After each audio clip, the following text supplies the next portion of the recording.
13 MLA साथ में शपथ लेंगे मंत्री पद के लिए।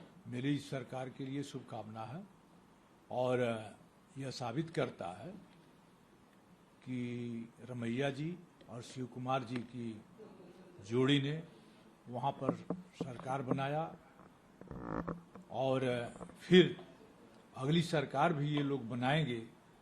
ये मिलजुल करके और प्रदेश के नागरिकों को आगे ले जाने का प्रयास करें, अच्छा लॉ एंड ऑर्डर दें, अच्छी शिक्षा दें, बेरोजगारी दूर करें, गरीबों का विकास करें और प्रदेश का विकास करें। उस सरकार को मेरी शुभकामना।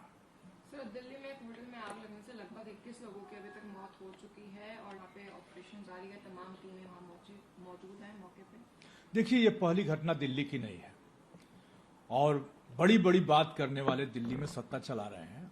आप ये बताइए कि अब तो उस पर मृतकों के प्रति मैं अपनी संवेदना व्यक्त करता हूं। मैंने सुना कि जिसका होटल था उसे 6 कमरों का परमिशन था, 18 कमरे का होटल बना लिया। होटल वाले पर एफआईआर तो सरकार ने कर दिया, लेकिन जिस जेई ने, जिस इंजीनियर ने नक्शा पास किया उसकी क्या जिम्मेवारी है? उस पर एफआईआर होना चाहिए कि नहीं होना चाहिए? तो जो सीडी हो या प्रदेश सरकार ने जो नक्शा बनवाया, नक्शा बनाने वाली जो अथॉरिटी थी उस पर भी एफआईआर करे और जिसका होटल था उससे और जिसने नक्शा पास किया उससे रिकवरी करे और रिकवरी करके कम से कम 2-2 करोड़ रुपया प्रत्येक मृतक परिवार के आश्रितों को सरकार दे। सरकार अपनी गलती अपने करती हैं, उनकी एजेंसियां करती हैं और आम जनता के टैक्स पेयर के पैसे से लगती हैं अनुदान बांटने। ये अब बंद होना चाहिए देश में। ये बेखौफ बहुत दिनों तक प्रजा को खौफ में डालकर प्रजातंत्र को बेखौफ नहीं चलाया जा सकता। ये जान लीजिए कि पहली घटना नहीं है, सैकड़ों लोग आग से मर गए, लेकिन सरकार की कोई तैयारी नहीं है। इनका फायर विभाग क्या कर रहा है? मैंने सुना अभी आप ही लोगों के चैनल से चल रहा है कि होटल में इतने लोग थे, मैं छोटा होटल जिसमें 2 दर्जन से लोग की खबरें आ रही हैं, मरने आ रही हैं, तो छोटा होटल तो छोटा नहीं होगा। अगर होटल छोटा नहीं होगा तो उसकी गवर्नमेंट की मॉनिटरिंग क्या थी? इसलिए बहुत दुखद घटना है और मैंने सुना उसमें विदेशी भी मरे हैं। यह बहुत ही दुखद घटना है और ऐसे में तो इन सरकारों को चेतना चाहिए और तुरंत नगर विकास मंत्री को इस्तीफा देना चाहिए। सर, लगातार टीएमसी में उथल-पुथल नजर आए, तमाम विधायक रेबेल कर रहे हैं, कुछ विधायक बैठकों में नहीं जाते हैं, लगातार हालत खराब होती जा रही है। देखिए, बंगाल में लोकतंत्र खत्म हो चुका है। बंगाल में जब से चुनाव हुआ, जिस प्रदेश में मतदाता को वोट डालने नहीं दिया जाएगा, जिस प्रदेश में मतदाताओं का वोट काट दिया जाएगा, जिस प्रदेश में सरेआम सांसद मारा जाएगा, एक सांसद 2-2 सांसद मारे गए और जिस सरकार में पूरी भारत सरकार जिनको तोड़ने पर लगी है, तो आमतौर पर कोई जेल नहीं जाना चाहता। कोई विधायक समाजवादी पार्टी टीएमसी का नहीं टूटा है। सरकार इतना दबाव बनाए हुए है कि बहुत जीवट का आदमी ही संघर्ष कर पाएगा। बाकी लोग को तोड़ने के लिए पूरी सत्ता, धन और बल का इस्तेमाल कर रही है और ये लोकतंत्र के लिए बहुत घातक है।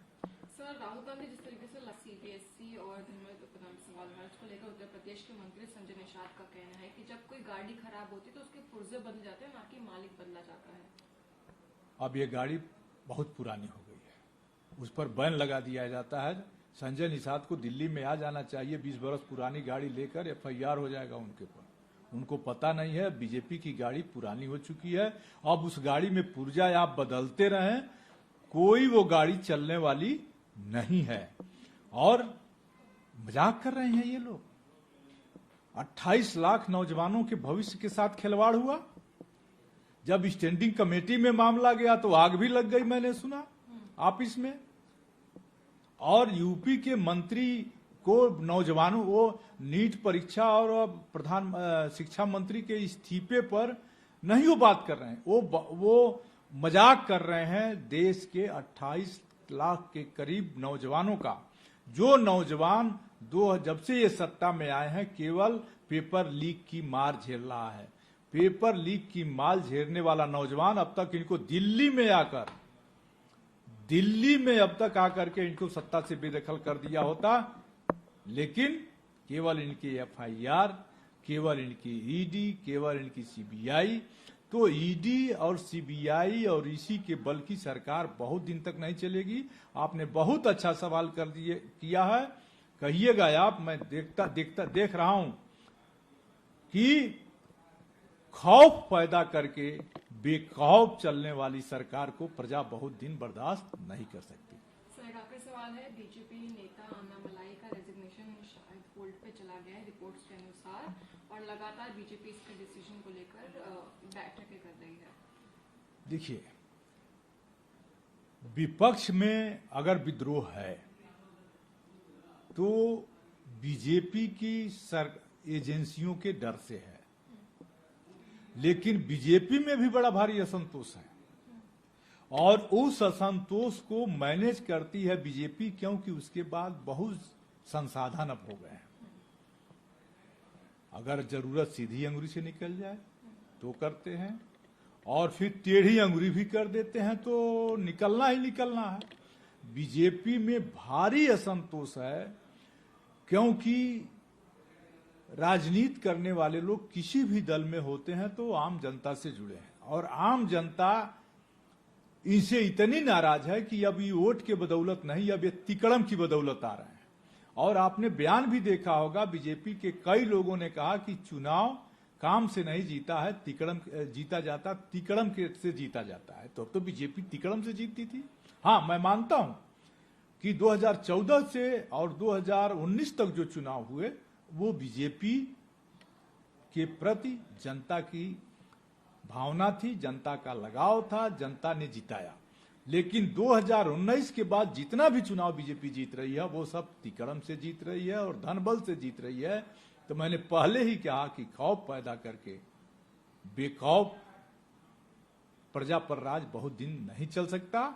और जहां तक बीजेपी नेता का सवाल है, तमिलनाडु की जो हार हुई है तो वो फोड़ना चाहते हैं उन पर।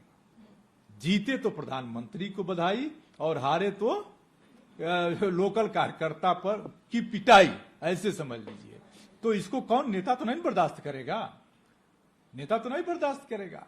तो तमिलनाडु और केरल की हार बीजेपी पचा नहीं पाएगी।